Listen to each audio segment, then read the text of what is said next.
Assalamualaikum warahmatullahi wabarakatuh. Kembali lagi di UMA Livestream dengan Alami bersama saya Dima dari Alami. Apa kabar sahabat UMA? Semoga semuanya dalam kesehatan dan tetap diberkahi oleh Allah Subhanahu wa taala.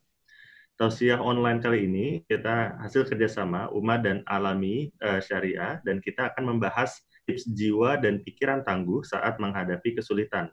Dan sudah bersama kita Ustadz Abu Fida.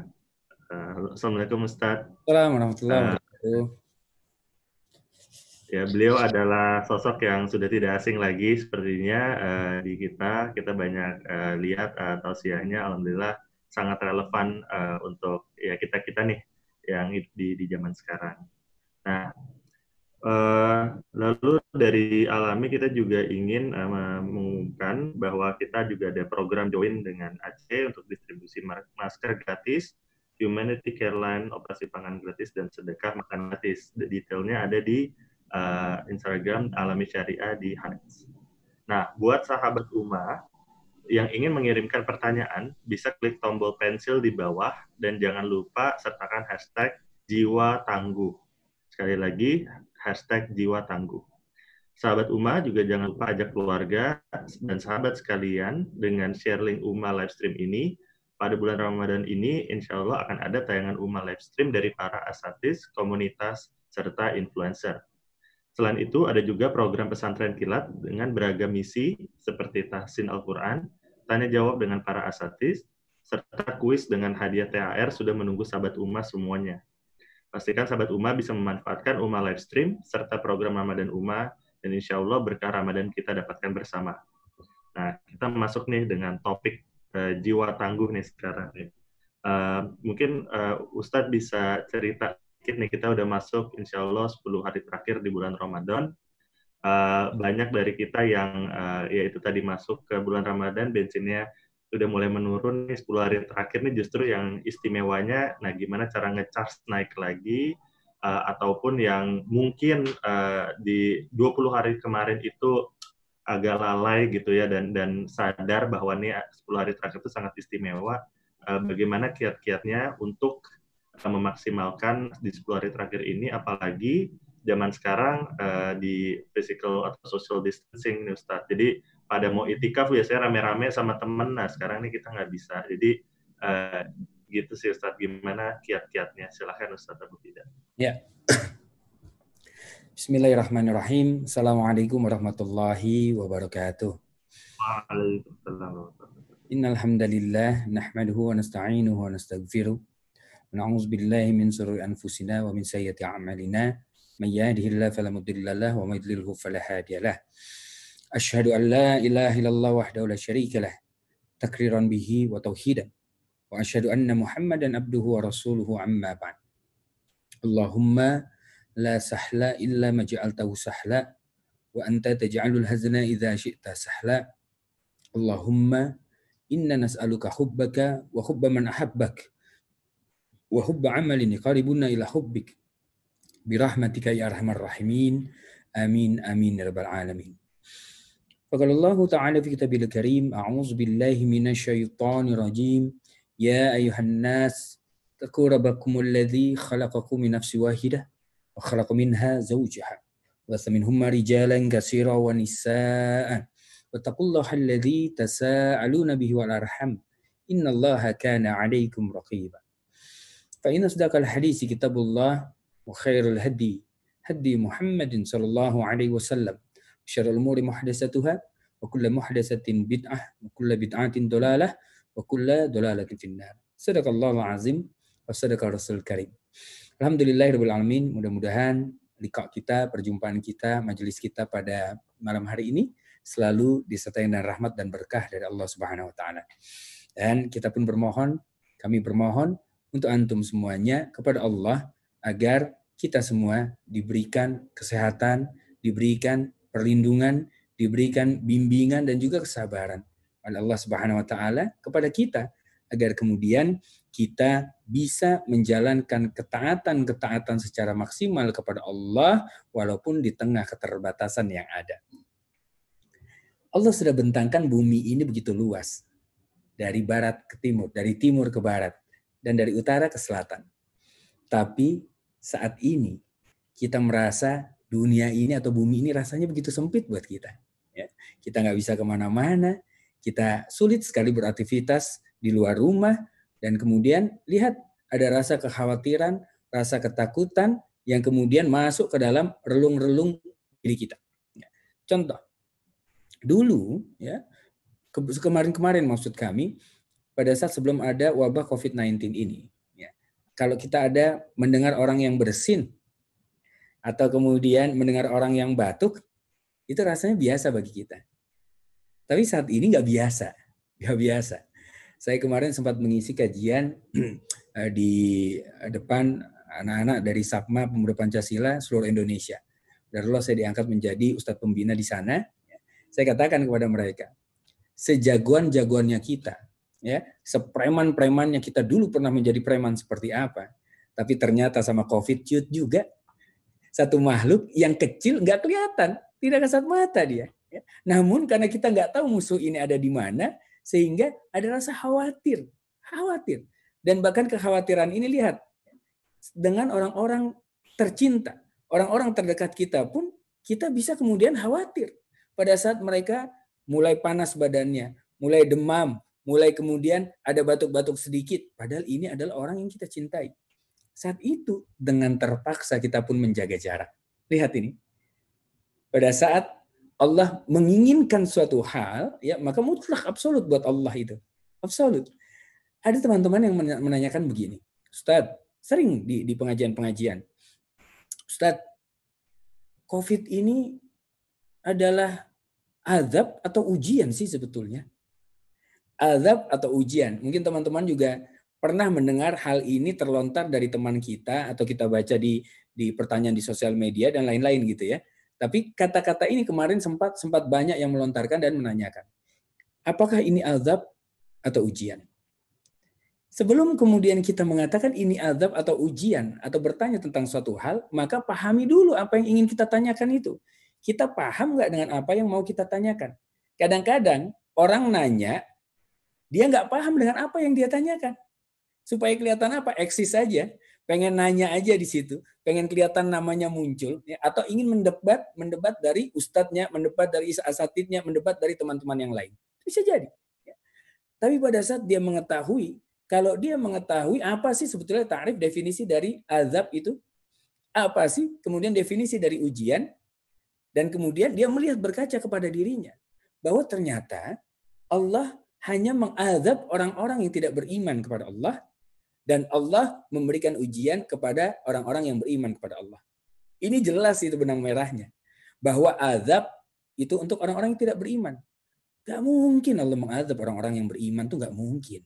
Zalim kalau Allah mengazab orang-orang yang beriman, karena Allah sendiri mewajibkan kepada dirinya, mengharamkan untuk zalim kepada hamba-hambanya. Ini dia. Pada saat kita bertanya, Ustaz, apakah ini azab yang diturunkan Allah?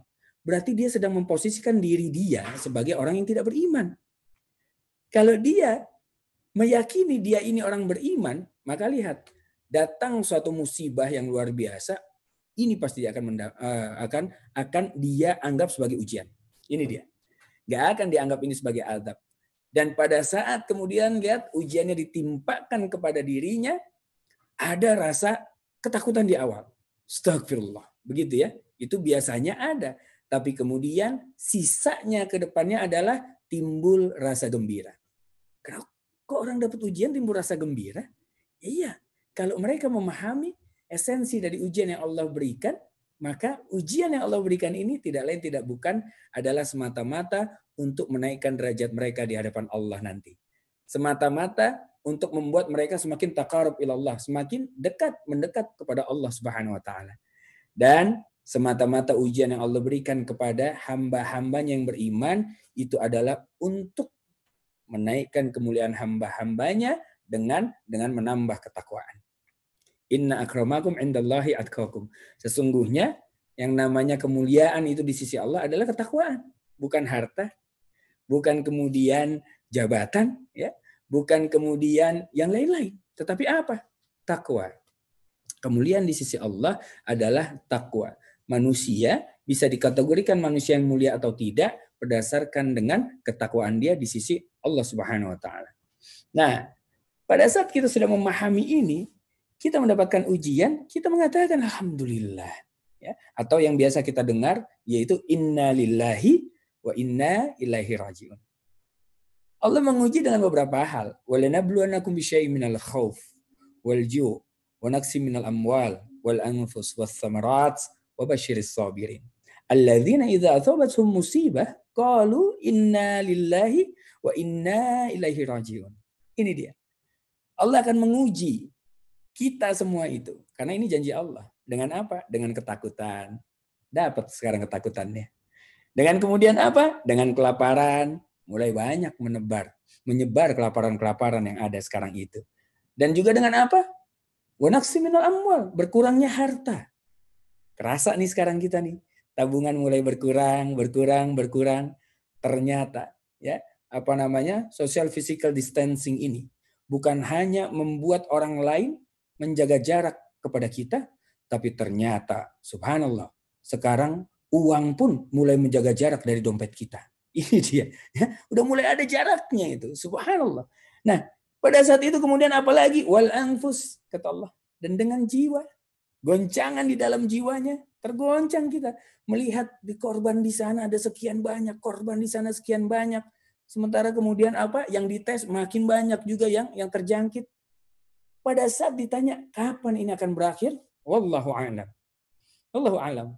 Apalagi kalau kemudian adatnya kayak model kita-kita gini tuh. Yang kemudian merasa bahwa dirinya itu kebal lah dari corona, kebal dari COVID-19. Sehingga pemerintah sudah mengeluarkan yang namanya peraturan untuk ditaati, nggak taat. Ulama sudah mengeluarkan fatwa, dipertanyakan. Subhanallah. Dipertanyakan. Yang mengeluarkan fatwa orang yang berilmu. Bahkan tergabung dari majelis ulama. Yang mempertanyakan dan kadang-kadang menentang. Nggak berilmu. Kuliah keagamaan enggak, Quran nggak hafal, hadis nggak hafal. Tapi kemudian mempertanyakan. Subhanallah. Akhir zaman ini. Orang-orang hanya berlaku dengan hawa nafsunya saja. Kemarin-kemarin. Sepertinya orang-orang jarang kemudian sholat di masjid. Jarang. Yang sholat di masjid apa? Orang-orang di perkantoran biasanya kan. Orang-orang yang sudah mendekat dengan Allah Subhanahu Wa Taala. Apalagi subuh. Masya Allah. Subuh itu paling top berapa baris lah itu. Ramadan rame memang. Tapi sekarang nggak ada. Pada saat kemudian ada larangan, langsung mengatakan berkoar-koar, wah nanti masjid bagaimana, ini bagaimana. Padahal sehari-harinya, subuhnya juga nggak di masjid. Usikum wa yanasibtakallah. Memang manusia itu pada saat ada larangan, mereka cenderung hatinya tergoda atau digoda oleh setan untuk kemudian melanggar larangan itu. Nah teman-teman yang dirahmati Allah, oleh karena itu lihat, kita harus memahami esensi dari suatu keadaan, kemudian bagaimana kemudian Islam mengajarkan kepada kita, Rasulullah SAW mengajarkan kepada kita, sehingga kemudian kita bisa melewati ujian-ujian yang ada, rintangan-rintangan yang ada, dan juga dapat memutuskan perkara-perkara dengan baik dan tidak salah dalam melangkah. Nah teman-teman, kemarin sudah cukup panjang kita diberikan ujian oleh Allah Subhanahu Wa Taala. Bahkan, subhanallah, baru tahun ini, sebelum setan-setan itu dibelenggu di bulan Ramadan, dikurung, ternyata manusianya udah dikurung duluan. Manusianya sudah tidak bisa kemana-mana terlebih dahulu. Ini berarti mana yang setan, mana yang manusia. Jadi pada saat ini, subhanallah, kita lihat. Allah ternyata mempunyai keinginan, mempunyai maksud dan niat yang luar biasa kepada kita ini.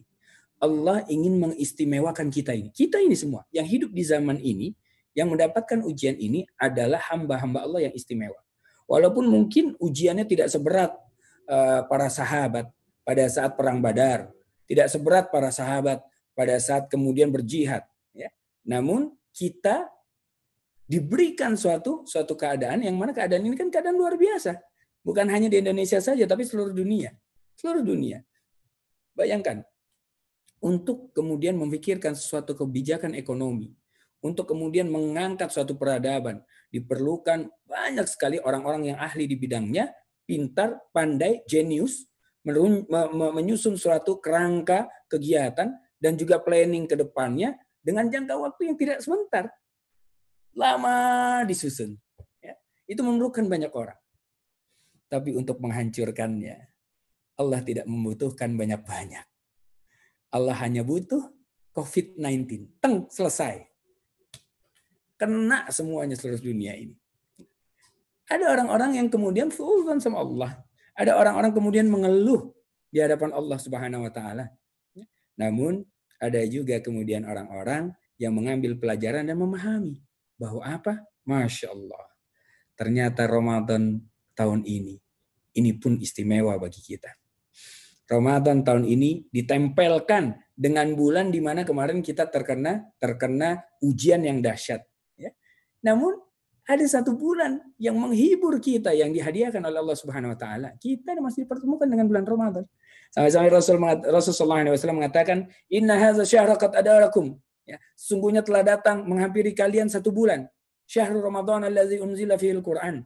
Yaitu bulan Ramadan yang mana di bulan Ramadan ini turunnya Al-Quran. Fihi lailatun khairun min alfi syahrin. Dan di dalamnya, di dalam bulan Ramadan itu ada satu malam yang lebih baik dari 1000 bulan. Man hurima khairaha faqad hurima khaira kullah. Barang siapa yang tidak dapat mengambil kebaikan di dalam bulan Ramadan itu, ya, maka sungguhnya hakikatnya dia tidak akan bisa mendapatkan semua kebaikan yang ada. Subhanallah. Rasulullah SAW memberikan kabar gembira. Telah menghampiri kepada kalian satu bulan. Namanya bulan Ramadan, ya, yaitu bulan Ramadan. Rasulullah SAW. Dan di dalam bulan Ramadan itu ada satu malam yang lebih baik dari 1000 bulan. Allah ya karim. Kita lihat. Ada berita baik, tapi kemudian ada peringatan dari Rasulullah SAW. Awareness bahwa apa? Man hurima khairaha. Barang siapa yang tidak bisa mendapatkan khairaha, kebaikan di dalamnya, kebaikan-kebaikan di bulan Ramadan itu, maka hakikatnya dia tidak akan pernah mendapatkan semua kebaikan. Hadis ini diriwayatkan oleh Imam Ibnu Majah, ya, dari Anas bin Malik. Kemudian Imam As-Sindi dalam kitab Hasyiahnya, penjelasan dari hadis riwayat Ibnu Majah ini, Imam As-Sindi kemudian mengatakan dalam kitabnya bahwa makna khairaha, makna kebaikan yang ada di dalam bulan Ramadan itu adalah 3, kata beliau. Yang pertama adalah lutfullah. Hatinya menjadi lembut karena Allah, karena kedekatan dengan Allah Subhanahu wa taala. Karena seringnya dia mengingat Allah, fazkuruni azkurkum, kata Allah. Ingatlah kalian kepada aku dan maka aku akan ingat kepada kalian. Washkuruli wala takfur. Ya. Dan bersyukurlah kalian kepada aku. Janganlah kalian termasuk orang-orang yang kufur. Dia ingat kepada Allah di bulan Ramadan. Kita lihat. Mana contohnya Ustadz? Di bulan Ramadan, orang yang biasanya nggak sholat 5 waktu, bulan Ramadan sholat. Di bulan Ramadan, yang biasanya orang nggak ke masjid. Ya. Di bulan-bulan biasanya, subhanallah, lihat. Orang tidak kuat berpuasa, tapi di bulan Ramadan ternyata dia bisa memaksakan dirinya untuk berpuasa. Ini tandanya apa? Tandanya hatinya itu lembut. Karena dekat dengan Allah Subhanahu wa taala. Karena selalu mengingat ketaatan-ketaatan di hadapan Allah Subhanahu wa taala. Di bulan Ramadan orang menjaga matanya, menjaga lisannya, menjaga telinganya. Yang mana mungkin di bulan-bulan biasa nggak dijaga matanya. Pas di bulan Ramadan, tiba-tiba dia lagi ngumpul sama temannya nyolek. Bro, cakep tuh yang lewat bro. Dia langsung menahan pandangannya. Astagfirullah, lagi puasa. Ntar aja habis buka. Ini dia ya. Kadang-kadang begitu. Jadi di hari-hari biasa atau di bulan-bulan biasa, dia liar dengan menggunakan matanya. Tapi di bulan Ramadan, dia bisa jaga. Karena apa? Karena itu bisa mengurangi pahala puasanya. Lutfullah, 1. Makna khairah yang kedua, menurut Imam As-Sindi, adalah taufiqquh. Taufiqquh adalah bertemunya antara keinginan Allah dengan keinginan hambanya. Jadi bertemu. Allah menginginkan kita sholat tahajud. Wa minal laili fatahajjat bihi nafilatan lak. Asa ayyab'asaka rabbuka maqaman mahmuda. Dan seterusnya. Allah menginginkan kita untuk salat tahajud. Di bulan Ramadan, hamba-hamba Allah yang biasanya nggak tahajud, itu ternyata tahajud. Dan merasa kok mudah sekali ya melakukannya. Kenapa di hari-hari yang kemarin itu susah banget ya? Kok di bulan Ramadan enak banget kita ibadah?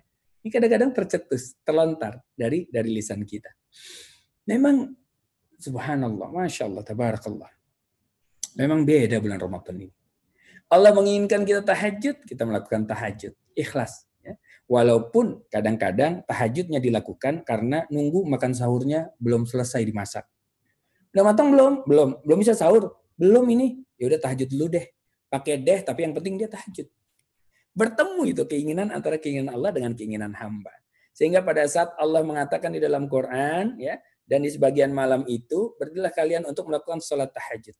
Asa ayyab'asaka rabbuka maqaman mahmuda. Ya, mudah-mudahan kata Allah, Tuhanmu akan mengangkat derajatmu ke tempat yang paling tinggi. Di bulan-bulan biasanya Allah nggak punya alasan untuk kemudian mengangkat hamba ini derajatnya. Tapi di bulan Ramadan lihat, karena Allah berikan kemudahan, orang ini melakukan ketaatan, melakukan sholat tahajud, maka saat itu Allah ada alasan untuk mengangkat. Ada dasar hukumnya. Karena Allah tidak mungkin ya mengucapkan sesuatu tapi kemudian mengingkarinya. Tidak. Untuk mengangkat yang namanya derajat seorang hamba itu ke tempat yang paling tinggi, salah satunya adalah dengan tahajud. Kalau dia melakukan tahajud, istiqomah dalam tahajudnya, diangkat oleh Allah. Masya Allah. Hebat itu Allah. Saking cintanya sama kita, ya, kemudian menurunkan bulan Ramadan ini agar apa? Agar kemudian kita dapat terangkat derajat kita di hadapan Allah Subhanahu wa taala. Taufiquhu, bertemunya antara keinginan Allah dengan keinginan hamba. Kemudian yang ketiga adalah ta'atuhu. Ketaatan kepada Allah Subhanahu wa taala. Ketaatannya bertambah. Dan ini kita rasakan, ketaatan di bulan Ramadan itu jauh lebih baik daripada ketaatan di bulan-bulan biasanya. Namun yang Allah inginkan teman-teman, yang diinginkan oleh Allah adalah bukannya kita menumpuk amal ibadah hanya di bulan Ramadan saja. Namun setelah bulan Ramadan, lupa dia dengan amal ibadah. Yang namanya menumpuk amal itu adanya di setiap bulan. Kan setiap bulan. Kita hidup bukan di bulan Ramadan saja. Di bulan Ramadan Allah longgarkan, Allah ringankan. Karena apa? Karena Ramadan ini merupakan bulan-bulan kita untuk melatih diri kita. Latihan. Maka saya kurang pas kalau ada orang kemudian masuk kita ke tanggal 1 Syawal, kemudian ada tagline, selamat menyambut hari kemenangan. Pertanyaannya menang dari apa? Tandingnya belum. Kan baru latihan. Tiba-tiba tandingnya kapan? Tanggal 1 Syawal. Awal permulaan pertandingan. Coba sok. Tanggal 1 Syawal, apakah kita masih melakukan ketaatan-ketaatan sebagaimana yang kita latih di bulan Ramadan? Ibaratnya seorang pemain ya yang kemudian sudah berlatih sebulan penuh, tapi kemudian dia tidak mengamalkan, dia tidak melakukan apa-apa yang sudah dilatihnya, maka kemungkinan besar dia akan kalah, KO dengan gampangnya, dengan mudahnya. Dan kita, fikum wa nafsi bitaqallah. Sudah berapa kali Syawal ya, yang kita dengan sukarela meng-KO-kan diri kita. Sudah berapa kali kita lewati. Di bulan Ramadan, 1 hari dia bisa ngaji 1 juz. Coba teman-teman di tanggal 1 Syawal. Coba kita ingat-ingat. Selama hidup kita, sampai saat ini. Waktu Lebaran itu, Idul Fitri, pernah nggak di waktu di hari raya itu, di hari Idul Fitri itu, kita tetap istiqomah ngaji 1 juz? Nggak kepikiran kayaknya. Termasuk kami juga. Kadang-kadang hilaf kita. Karena apa? Euforia. Kumpul dengan saudara-saudara, makan, segala macam. Jangankan ngaji. Kadang-kadang sholat zuhur yang sudah terbiasa tadinya di masjid, gara-gara makan kebanyakan, itu bisa bergeser itu. Dan kemudian dia mengeluarkan fatwa-fatwa sendiri. Mulai kemudian mengatakan karena malasnya, ini ya, kita kan sedang ngumpul-ngumpul keluarga itu enggak setahun sekali lah cuma. Pada kita di masjid, kita sholat berjamaah saja di rumah ini. Kan sama aja kita rame-rame juga, jamaah juga. Ini tanda-tanda udah mulai kekenyangan itu. Tanda-tanda udah mulai kekenyangan.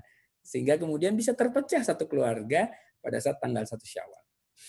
Nah, disinilah kemudian kita mencoba untuk introspeksi, bermuhasabah, dan kemudian mengingat-ingat, kira-kira di Ramadan kemarin, amal-amal ibadah apa saja yang sudah saya kerjakan secara istiqomah sampai sekarang. Sampai sekarang. Kita list itu. Oh, ini sudah nih. Qobliyah, ba'diyah nih. Tahun lalu belum. Tapi saya janji tahun lalu ya untuk kemudian memperbaikinya dan sampai sekarang alhamdulillah masih bisa dipertahankan. Checklist. Kita cek lagi yang lain-lain. Bacaan Quran bagaimana? Sedekah saya bagaimana? Ya. Kemudian hafalan saya bagaimana? Ya. Hadis saya bagaimana? Dicek checklist semua. Agar kemudian kita bisa tahu di mana yang sudah kita mulai istiqomah dan di mana yang perlu kemudian kita perbaiki. Ini dia. Dan di bulan Ramadan ini adalah waktu yang paling tepat bagi kita untuk kemudian memperbaiki diri kita. Layaknya mobil yang rusak. Layaknya mobil yang kemudian sudah penyok-penyok di kanan kiri depan belakang. Maka mobil ini akan dimasukkan ke dalam bengkel oleh pemiliknya. Pada saat dimasukkan ke dalam bengkel, ya, ini mobil dikerjakan dengan sebaik-baiknya, sehingga keluar dari bengkel, mobil ini akan tampil dengan seindah-indahnya dan juga tanpa ada kerusakan lagi. Nah, bengkel kita adalah bengkel Ramadan. Kita adalah milik Allah. Sehingga Allah mempertemukan kita dengan bengkel Ramadan ini untuk kemudian memperbaiki diri kita. Untuk kemudian dikemas dengan apa? Dengan yang namanya hamba terbaik yang Allah inginkan. Dan kita lebih dahsyat lagi. Bahkan tahun ini, saat ini, ya, sebelum Ramadan aja, kita sudah diberikan ujian. Dan di bulan Ramadan, ujiannya masih berlangsung. Masih berlangsung. Ini tandanya kita jauh lebih istimewa pada saat kita bisa menjalankan dengan penuh ketaatan dan kesabaran kepada Allah Subhanahu wa taala. Nah, teman-teman, 10 hari lagi nih, ya, 9 hari lagi sudah masuk malam ganjil kita pada hari ini. Maka ini adalah kesempatan bagi kita untuk kemudian mengevaluasi diri, bermuhasabah, banyak-banyak mendekatkan diri kita kepada Allah Subhanahu wa taala. Ramadan yang lalu kadang-kadang kita masih sering ngeles lah istilahnya gitu ya, masih sering ngeles, masih sering mencari pembenaran terhadap terhadap malasnya kita untuk baca Al-Qur'an. Kok nggak baca Al-Qur'an sih? Kan ini bulannya Quran. Kerjaan saya numpuk. Bos di kantor nafas aja nggak dikasih sama dia. Boro-boro baca Quran, puasa-puasa gini aja masih numpuk kerjaan. Banyak kemudian alasan-alasan dia berikan untuk apa? Untuk sebetulnya membenarkan, mencari pembenaran atas apa? Atas ketidakdekatan dia dengan Al-Quran. Atas ketidakdekatan dia dengan Allah Subhanahu wa taala. Dia cari alasan-alasan yang lain. Tapi tahun ini beda. Mau alasan apa lagi kata Allah? Kerja udah dari rumah. Udah dari kapan-kapan. Kan begitu ya. Dan kemudian ternyata langsung dipertemukan dengan bulan Ramadan lagi. Kok ternyata hafalan nggak nambah juga? Sholat yang segitu-gitu aja. Ngaji, apalagi? Kata Allah mau diturunkan wabah yang kayak gimana lagi? Supaya kemudian kalian dapat mendekatkan diri kalian kepada aku, kata Allah. Nah, teman-teman yang rahmati Allah, contohlah manusia terbaik, yaitu Rasulullah SAW, dalam mendekatkan diri kepada Allah Subhanahu Wa Taala. Rasulullah SAW i'tikaf. Ya, kalau sudah i'tikaf, ya, beliau nggak keluar-keluar dari masjid. Nggak keluar-keluar. Selama 10 hari itu di masjid aja. Beliau keluar untuk keperluan-keperluan umat. Untuk kemudian ngambil makanan dan makan. Untuk kemudian mengambil suatu hal, kadang-kadang juga Rasulullah meminta tolong kepada Siti Aisyah radhiyallahu anha untuk mengambilkannya. Rasulullah tinggal, berdiam di masjid. Nah, kita ini bagaimana Ustadz? Baru pengen itikaf tahun ini. Ada COVID. Ini gimana ya Ustadz? Masya Allah. Tahun ini memang berbeda. Tahun ini ketaatan kita diuji oleh Allah Subhanahu wa taala dengan cara apa? Dengan cara mentaati para pemimpin kita. Dengan cara mentaati para ulama. Dengan taat kepada ulama dan para pemimpin, maka ini bagian ketaatan kepada Rasulullah SAW.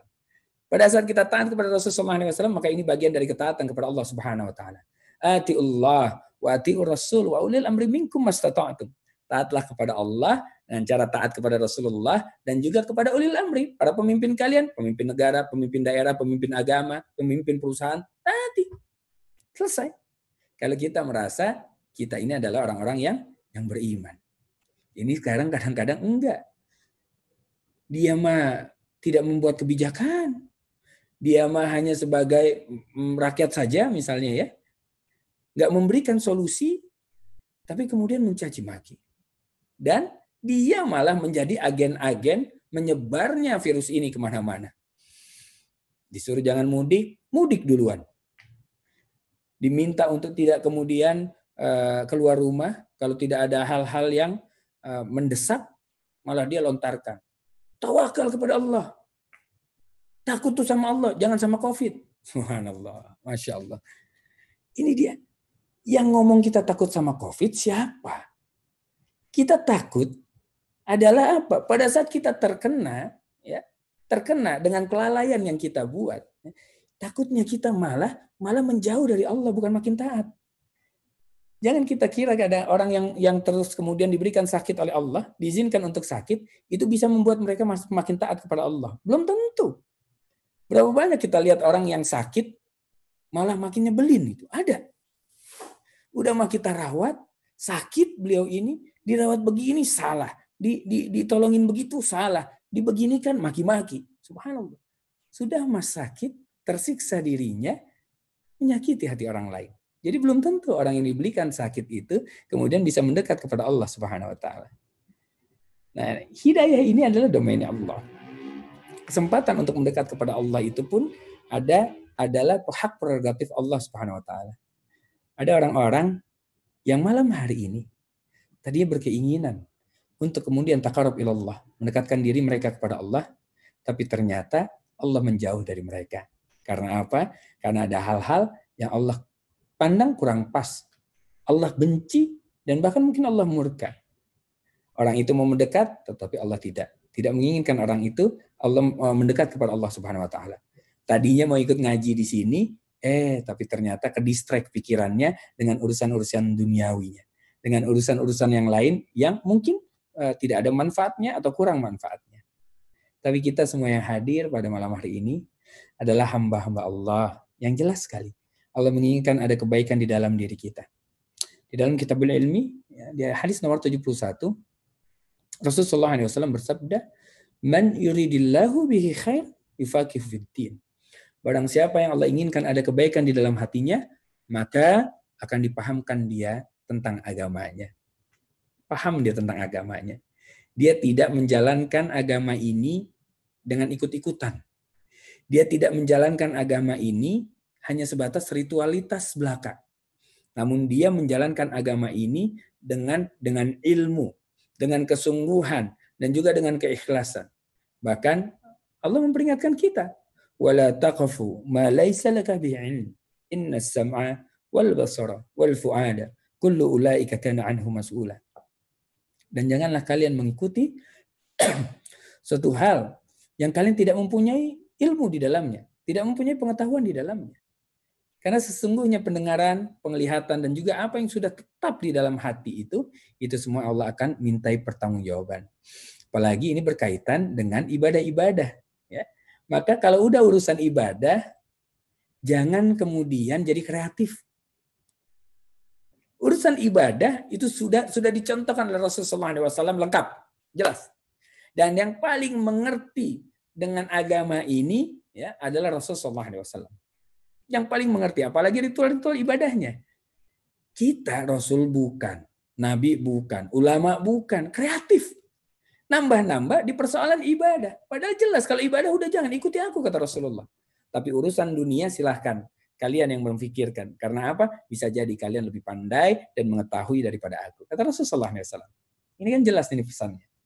Nah, oleh karena itu teman-teman yang dirahmati Allah Subhanahu wa taala, kita diberikan kesempatan saat ini untuk lebih mendekat kepada Allah.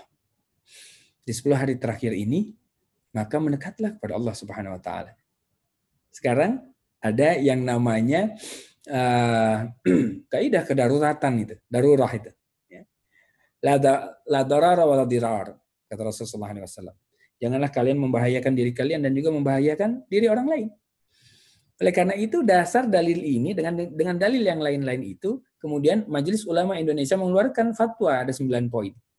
Ya, untuk sementara salat di rumah, salat Jumat diganti dengan salat zuhur, kan begitu kan? Jangan kemudian keluar dari rumah tanpa ada urusan yang betul-betul penting. Masya Allah, pemerintah sudah memikirkan, ulama bahkan sudah berfatwa. Tapi ada saja yang kemudian tidak mengindahkannya. Ada saja yang kemudian tidak taat dalam menjalankannya. Dia bukan hanya merugikan diri dia. Yang lebih bahaya dia merugikan orang lain. Kalau hanya diri dia saja yang rugi gara-gara tindakan dia, ya itu konsekuensi dari dia. Tapi kalau kemudian orang ini membahayakan orang lain, nah ini yang jadi permasalahan. Dan kalau dia beragama Islam, maka ada permasalahan dengan keislamannya. Mungkin dia nggak paham. Mungkin dia kemudian menjalankan agama ini tidak betul-betul dicari tahu tentang segala sesuatunya itu. Ya, tidak sungguh-sungguh. Yang penting Islam. Saya kemarin dikirimi video nih, lucu banget. Bagi saya lucu ya. Dikirimin video, polisi menangkap anak-anak muda yang kemudian di bulan Ramadan minum-minuman keras, mabuk-mabukan. Ditangkap. Kalau saya tidak keliru daerah Jogja atau daerah mana gitu. Pada saat ditangkap, ya, dikumpulkan, didudukkan gitu. Ditanya, kamu ini bikin malu, kata polisi itu.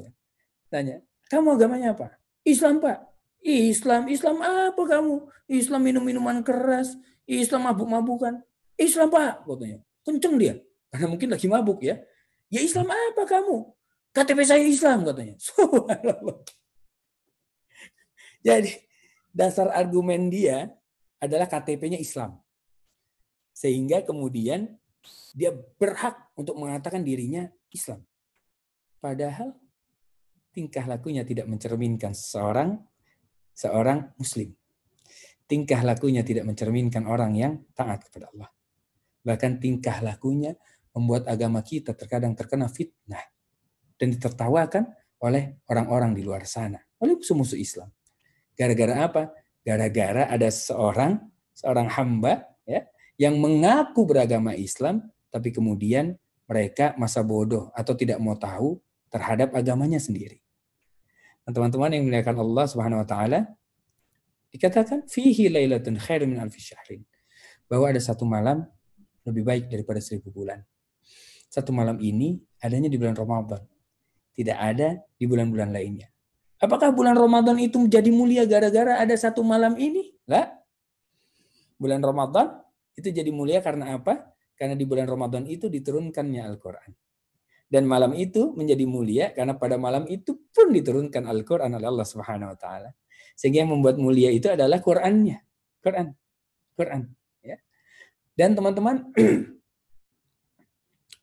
di 10 hari terakhir ini, ya, coba kita menghadirkan ke dalam diri kita seolah-olah ini adalah 10 hari terakhir kita di dunia ini. Maka apa yang akan kita lakukan? Hadirkan ke dalam diri kita. Dalam kitab Minhajul Qasidin, ya, yang ditulis oleh Imam Ibnu Qudamah. Ada adab-adab pada saat orang mau sholat itu. Orang sholat, adab dalam sholat gitu ya. Dan kemudian juga dia mempelajari hakikat-hakikat dan rahasia-rahasianya. Salah satunya beliau kemudian Ibnu Qudamah menuliskan mengenai mendengar azan. Pada saat mendengar azan, kata beliau ya, pada saat mendengar azan, maka bayangkan dan posisikan diri kita bahwa panggilan azan itu adalah tiupan sangkakala pada saat terakhir, pada saat kiamat. Jadi azan itu panggilan bahwa akan ada kiamat. Ini analoginya gitu ya. Dia masukkan ke dalam mindset dia sehingga pada saat dia mendengarkan azan, Allahu Akbar, ditinggalkan seluruhnya. Tinggalkan. Bukan main-main sama handphonenya, bukan main-main sama yang lain, bukan tetap di depan komputernya. Karena kalau ada orang diguncang oleh Allah dengan gempa, lari dia pasti keluar. Apalagi kiamat. Pasti akan mencoba menyelamatkan diri. Nah, pada saat mendengarkan azan dikumandangkan, seolah-olah dia mendengarkan tentang panggilan akan kiamat. Sehingga dia pun segera bangkit, ditinggalkan semua perkara dunianya untuk menyelamatkan dirinya dengan meminta dan memohon pertolongan di hadapan Allah Subhanahu wa taala. Dan di 10 hari terakhir ini adalah kesempatan kita untuk memperbaiki amal-amal ibadah yang mungkin di 20 hari ke belakang itu masih ada yang menurut kita kurang afdal gitu. Kurang greget. Maka 10 hari ini jadikanlah seolah-olah menjadi 10 hari terakhir kita hidup di dunia ini. Dan di 10 hari terakhir ini ada satu malam. Yang mana malam itu lebih baik daripada 1000 bulan. Maka hidupkan malam-malamnya. Jangan sampai kemudian kita isi dengan tidur saja tanpa melakukan ketaatan-ketaatan. 10 hari terakhir. Setelah itu kita akan berpisah lagi dengan bulan Ramadan. Dan nanti Ramadan sebelum datang, seolah-olah Ramadan akan bertanya kepada kita. Wahai fulan, bagaimana kabar imanmu? Bagaimana kabar amal-amal ibadahmu? Bagaimana kabar ketaatanmu kepada Allah Subhanahu wa taala? Wahai fulan, kemarin Ramadan itu adalah Ramadan yang terakhir bagi kalian. Aku pun akan berpisah dengan kalian. Ramadan. Kalau seandainya hal ini diumumkan kepada kita, pasti akan menyesal luar biasa kita. Pasti kemudian bisa menangis, kita menyesali kenapa ya Ramadan ini tidak diisi dengan sebaik-baiknya. Sibuk saja dia konsentrasi dengan wabah. Sibuk dia konsentrasi dengan ujian, nongkrong di depan TV tiap hari untuk mengikuti yang namanya apa? Yang namanya pergerakan perkembangan dari COVID-19 ini, tapi kemudian dia lalai dengan mempersiapkan amal-amal ibadah dia untuk dimaksimalkan di bulan Ramadan ini. Sibuk dengan urusan dunia, sibuk dengan suatu hal yang mana dia pun nggak kasih solusi apa-apa. Orang dia cuma nonton di TV. Liatin komentar orang, liatin berita ini, liatin berita itu. Manfaatnya dia hanya dapat info saja. Tapi dia tidak bisa memberikan solusi bagi COVID. Dia tidak bisa memberikan solusi bagi keluarganya. Dia hanya berdiam diri saja untuk menyelamatkan dirinya. Halas. Kenapa tidak kemudian dibuat lebih dari itu? Dengan cara kita menambah ketaatan kita. Mempersiapkan bagaimana caranya menghadapi Ramadan sebulan penuh. Harusnya dari kemarin-kemarin. Tapi nggak apa-apa. Kita masih punya kesempatan di 9 hari ke depan ini. Untuk kemudian membuat checklist. Membuat inventaris ibadah-ibadah yang akan kita lakukan dan akan kita sempurnakan. Berjanji kepada diri sendiri dan juga kepada Allah. Dan memohon kemudahan dan bimbingan dari Allah Subhanahu wa taala. Ini teman-teman. 10 hari ini. Nah, karena itu mari kita sama-sama menghadirkan nuansa itu di dalam hati kita, dalam perasaan kita, sehingga kemudian ya kita dapat menjalankan 10 hari terakhir ini dengan sebaik-baiknya, sebagaimana yang Allah inginkan, maka itu pula lah yang kita kejar. Amin. Baik, teman-teman yang dirahmati Allah dari Alami dan juga dari Ummah, dan teman-teman sekalian, ini saja yang bisa kemudian mungkin kami sampaikan pada kesempatan kali ini, karena memang waktu terbatas, ya. Jadi saya hanya menyampaikan hikmah-hikmahnya saja. Analogi-analogi yang mudah-mudahan bisa kemudian memacu diri kita, menyentil diri kita, termasuk saya sendiri, dan membuat semangat baru, dan membuat janji dengan diri kita dan Allah Subhanahu wa taala bahwa kita akan meningkatkan keimanan kita dan mencoba menjadi versi terbaik diri kita di bulan Ramadan ini. Mohon maaf apabila ada kata-kata yang kurang berkenan. Mohon dibukakan pintu maaf yang sebesar-besarnya. Jazakumullah khair. La husni istimaikum. Lakum minni al-hubbu wa du'a. Assalamualaikum warahmatullahi wabarakatuh. Saya kembalikan kepada Mas Dima. Tafadhal Mas Syukur. Waalaikumsalam warahmatullahi wabarakatuh. Terima kasih banget Ustadz atas sharingnya. Insya Allah kita bisa memaksimalkan 10 hari terakhir ini. Ustadz, kita masuk ke sesi tanya-jawab. Ustadz, ini udah ada beberapa orang yang bertanya. Ya. Pertama dari Feni Oktaviani. Assalamualaikum Ustadz, saya mau tanya. apabila pada hari raya dengan keadaan seperti ini pandemi, tetangga datang silaturahmi dengan berjabat tangan, respon kita harusnya gimana, Ustaz? Ya, Bismillahirrahmanirrahim. Ya. Pada saat kemudian tetangga lagi bertamu ke tempat kita, ya. Kemudian tetangga mengulurkan tangannya, maka kita bisa menolak dengan halus, boleh.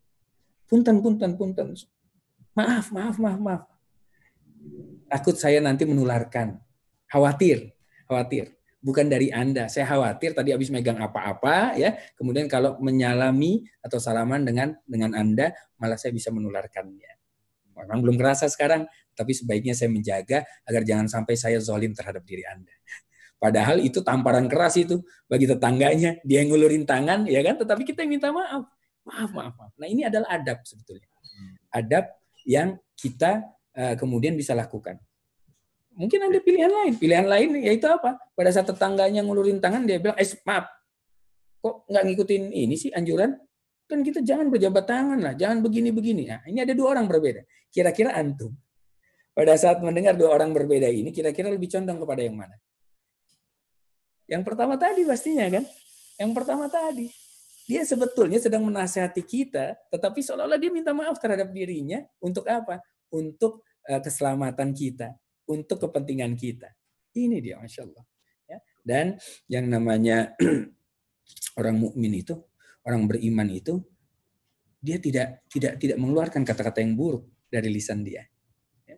Kalau seandainya dia marah saja, ya, maka dia akan tahan. Lebih baik dia diam. Man kana yu'minu billahi wal yaumil akhir falyakul khairan aw liyasmut, kata Rasulullah. Barang siapa beriman kepada Allah dan juga kepada hari akhir, maka katakan yang baik-baik saja. Kalau nggak bisa, diam. Kalau nggak bisa, diam. Ini tidak. Akhir zaman ini banyak orang yang malah apa? Malah lebih condong membuka mulutnya, membuka lisannya. Keluar dari lisan ini adalah kata-kata yang buruk. Kata-kata yang buruk ini dijadikan gimmick, kemudian disyuting, disorot, dan ini kemudian ditularkan kepada seluruhnya. Mengatakan ini lucu, ini bagus, ini segala macam. Nggak ada yang lucu pada saat antum terkena azab Allah nantinya.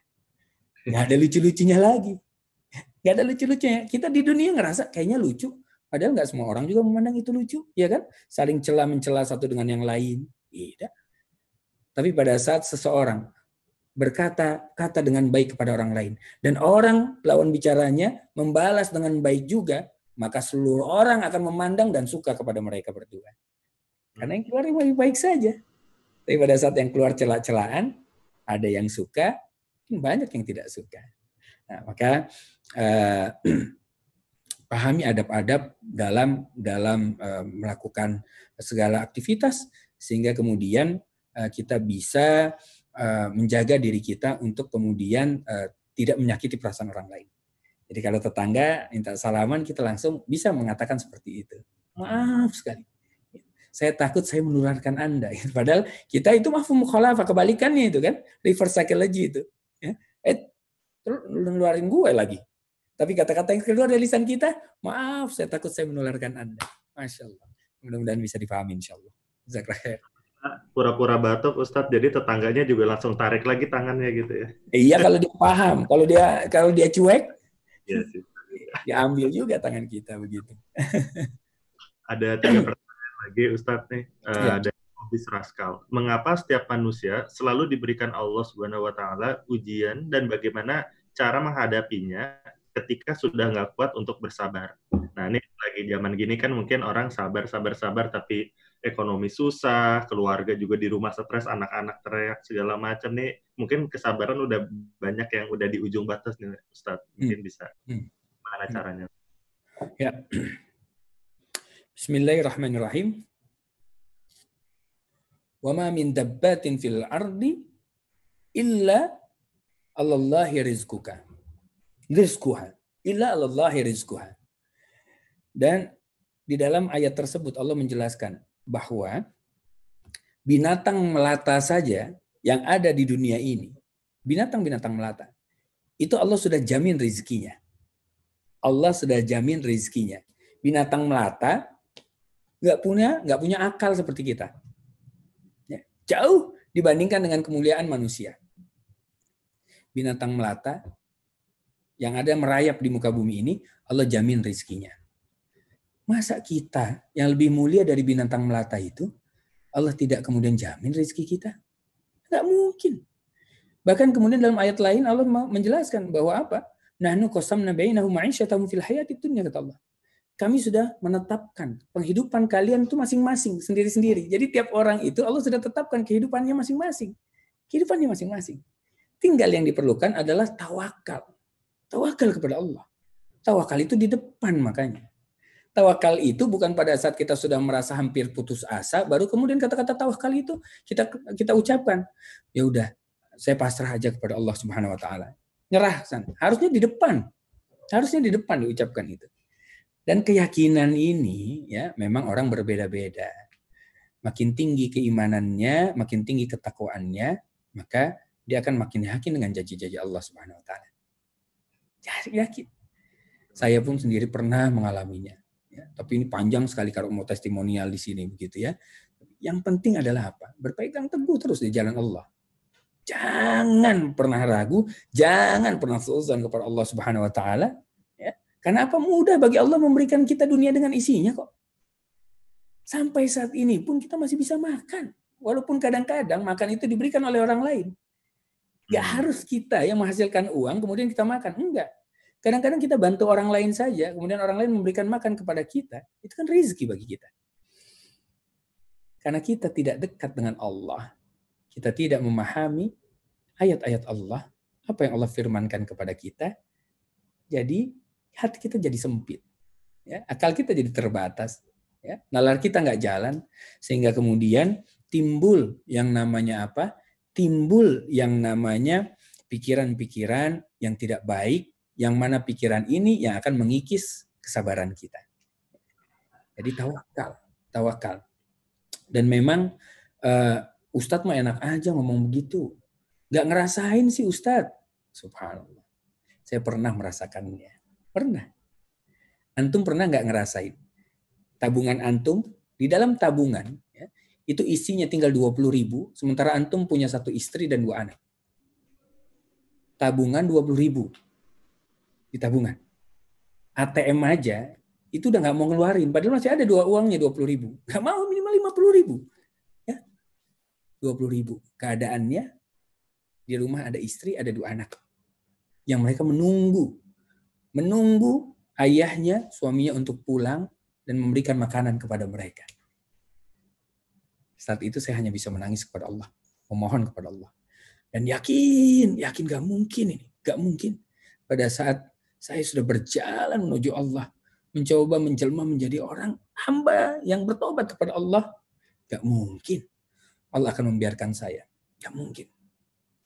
Thumma inna rabbaka lilladzina hajaru min ba'di ma futinu thumma jahadu wa sabaru inna rabbaka min ba'diha laghafurur rahim. Saya teringat ayat ini bahwa Allah membuat statement ya di dalam surat An-Nahl di ayat 110.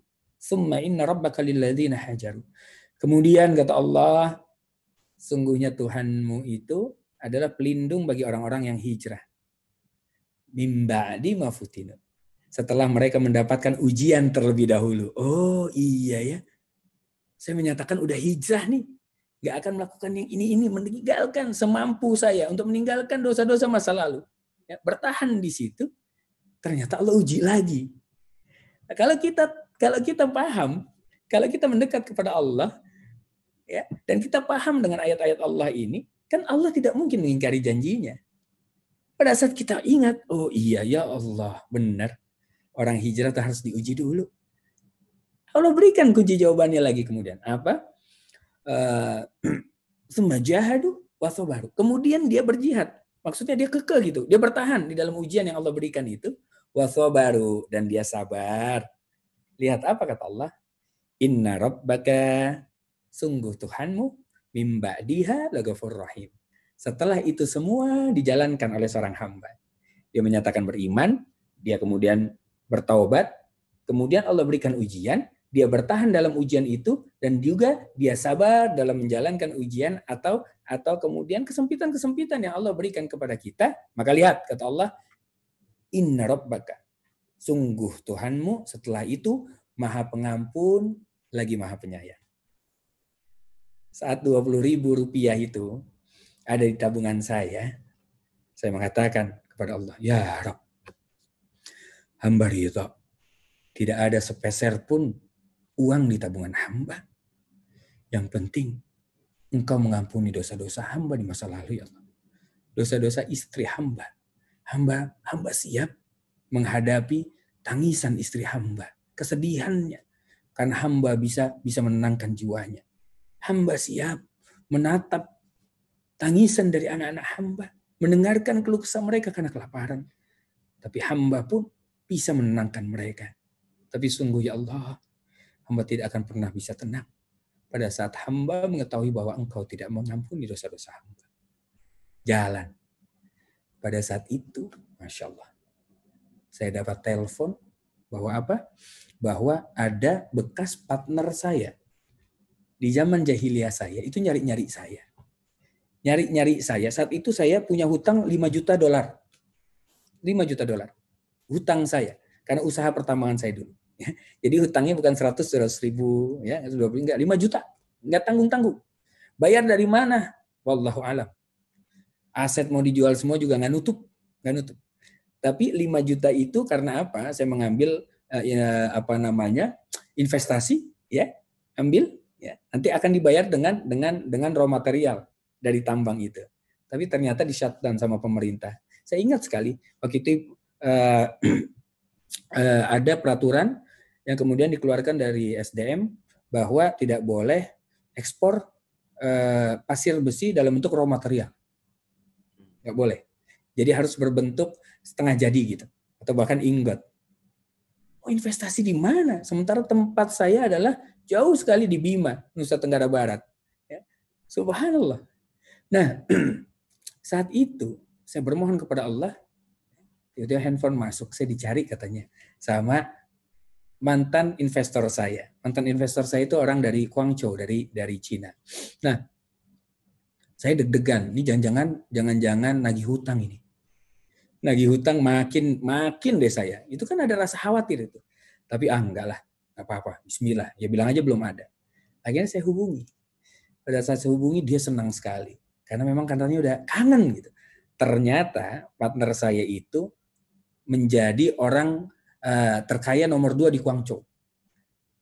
Karena bisnisnya dengan pemerintah semua jalan. Semuanya jalan. Bahkan dia mengatakan, saya bisa investasi apa sama kamu? Ayo, bikin apa lagi? Terus saya mengatakan, saya nggak berani, nanti dulu. Karena saya masih punya hutang dengan kamu. Dia bilang, hutang yang mana? Masya Allah. Orang udah kayaknya melintir itu, $5 juta itu lupa. Kita 50.000 kadang-kadang bisa seminggu nagihnya itu. Ingat terus. Ingat nggak lo? Waktu itu belum balikin 50.000 kan? Goban. 50.000 ditagih-tagih. Bukannya diikhlasin. Ini 5 juta lupa. Padahal bukan beragama Islam. 5 juta lupa dia. Kemudian saya menjelaskan, itu yang waktu itu begini. Dia diam. Kemudian dia mengatakan, sebelum saya telepon kamu, saya telepon partner-partner kita yang lain, yang kemarin-kemarin. Gak ada satupun yang membicarakan tentang hutang ini. Karena memang saya sudah tidak menganggapnya hutang. Ini adalah sudah uang prestasi dari pemerintah. Ini keadaannya memang sudah, karena ini kan regulasi. Saya tidak menganggap hutang. Tapi kenapa kamu menganggap ini hutang? Saya yang baru belajar agama waktu itu saya mengatakan, karena dalam agama saya, hutang itu harus dibayar. Kalau tidak nanti akan ditagih di akhirat. Dan saya khawatir. Saya masih sedikit banget amal-amal ibadah saya, pahala saya. Bagaimana kalau pahala saya mesti membayar hutang-hutang saya? Mana hutangnya $5 juta lagi? Bukan yang ece-ece. Terus kemudian dia mengatakan, besok saya akan kirimkan kuasa hukum saya untuk bertemu dengan kamu. Ya. Saya pikir, ketemu apa lagi? Gak apa-apa, bertemu saja. Nanti kamu akan tahu apa yang saya maksudkan. Udah, setelah itu kita investasi lagi. Akhirnya besoknya ketemu. Ini saya agak panjang dikit, nggak apa-apa ya jadinya, karena ada ibrah di dalamnya. Akhirnya betul keesokan harinya saya menemui kuasa hukumnya di kantor ayah saya bersama-sama, karena ayah saya juga memiliki sebagian kecil saham dari perusahaan itu. Dan ayah saya juga yang pada saat bertemu saya itu selalu mengingatkan, nah itu hutang kita bagaimana? Pajak bagaimana itu? Itu kan kewajiban. Nanti kita bagaimana? Ayah saya itu. Terus beliau mengingatkan saya. Akhirnya kami bertemu kuasa hukumnya dan kuasa hukumnya mengatakan, Hancung Shengseng, jadi Hancung namanya, ya, itu menitip pesan kepada saya bahwa Hancung ingin membeli saham Anda berdua, ya, di perusahaan tersebut dengan harga $5 juta. Ini perusahaan udah nggak beroperasi. Perusahaan ini ya, udah nggak beroperasi. Jadi kalau nilai 0, udah nggak ada apa-apanya. Nggak bisa dikirim. Barang itu nggak akan pernah bisa dikirim kecuali regulasi berubah. Nggak bisa. Jadi yang dikeluarkan, kalau dikatakan dikeluarkan uang dari partner di Guangzhou itu, ya buang-buang uang itu. Yang harusnya kalau mau ada pilihan, dia bisa tagih. Dia bisa upayakan secara hukum. Karena semuanya dalam arti ya memang harus kemudian mengembalikan. Karena ada uang prestasi di situ. Ya, tapi tidak. Dia mengatakan, saya akan beli saham kamu $5 juta. Uang saya kemarin berapa? 20.000. $5 juta dibeli saham, berarti apa? Hutang lunas. Tapi saham saya dan ayah saya dipindahkan kepada mereka. Gak apa-apa. Saham diberikan, gak apa-apa. Karena apa? Kadang-kadang kita panjang angan-angan. Masih bermimpi terus. Ya, setan kemudian memainkan angan-angan kita agar kemudian kita fokus kepada itu, tapi tidak fokus untuk bayar hutangnya. Saat itu ayah saya bergembira. Saya baru melihat wajahnya gembira. Lega begitu. Dan bukan itu saja. Saat selesai tanda tangan, tiba-tiba kemudian kuasa hukum yang memberikan satu amplop kepada saya, satu amplop kepada ayah saya. Apa ini? Pas kami buka, masing-masing kita mendapatkan cek 250 juta. Saya 250 juta, ayah saya 250 juta saat itu. Apa ini? Ini adalah hadiah dari Mr. Hancung, katanya. Beliau tergerak hatinya, ada seorang anak muda yang berpikir tentang hal ini. Karena apa? Karena kemudian dia berpegang teguh kepada keyakinannya. Padahal yang lain-lain, yang jelas-jelas menerima uang langsung dari Hancung, mereka nggak kepikiran tentang hutang itu. Saya berpikir, Masya Allah, kalau saat itu saya belum dekat dengan Allah, mencoba mendekat kepada Allah, nggak kepikiran hutang. Bisa mungkin kabur-kaburan. Tapi pada saat mendekat kepada Allah, full submission, menyerahkan kepada Allah seluruhnya. Ya Allah, kalaupun harus gimana, ini sudah skenariomu. Ini yang terbaik menurut engkau, maka hamba ridho, yang penting kau hapuskan dosa-dosa hamba. Nah, tadi yang bertanya, dengan kisah ini mudah-mudahan bisa menginspirasi, mudah-mudahan insyaallah ya. Bertahan. Cara bertahannya bagaimana? Bertahan jangan cuma diam aja, tapi bertahan itu dengan apa? Dengan menambah ketaatan kita kepada Allah Subhanahu wa taala dan usaha apapun yang kita bisa usahakan, upayakan. Nanti biar kemudian Allah memberikan pertolongan kepada kita. Insyaallah. Yakinlah kepada Allah. Oke. Terima kasih sharingnya ini. Ya sangat insightful karena banyaklah pengusaha ataupun ya pebisnis mengalami kisah-kisah seperti ini. Insya Allah akan menginspirasi untuk menambah kehidupan kita semua. Amin amin ya rabbal alamin. Karena keterbatasan waktu nih, Ustaz, udah pukul segini, mungkin harus akhirnya. Terima kasih banyak jazakallahu khair atas waktunya dan sharingnya. Dan terima kasih juga teman-teman sahabat Ummah semua yang sudah menyaksikan Ummah dan Alami. Wabillahi taufiq hidayah. Wassalamualaikum warahmatullahi wabarakatuh. Waalaikumsalam warahmatullahi wabarakatuh. Subhanakallahumma wa bihamdika asyhadu an la ilaha illa anta astaghfiruka wa atubu ilaik. Alhamdulillahirabbil alamin. Assalamualaikum warahmatullahi wabarakatuh. Saya pamit ya. PSBB bikin kamu jadi banyak rebahan. Scrolling di sosial media kadang suka nongol yang begituan. Jangan sampai puasa kita jadi berantakan. Ramadan di Ummah aja, karena Ummah juga PSBB. Platform sosmed baik-baik. Banyak hal baik yang bisa kita lakukan di Ummah aja. Belajar tahsin dan tafsir Al-Quran di Ummah aja. Bersama Ustadz dalam program Klinik Baca Al-Quran. Kangen datang kajian, ikut kajian live streaming di Ummah aja. Punya banyak pertanyaan seputar Ramadan? Cari taunya di Ummah aja. Cari yang seru sebelum berbuka puasa? Ngabuburitnya di Ummah aja. Karena Ummah platform sosmed baik-baik, Ummah juga lagi bagi-bagi THR. Ada sepeda motor, emas, handphone, uang tunai jutaan rupiah, dan masih banyak hadiah lainnya. Jadi, Ramadan di mana? Di Ummah aja.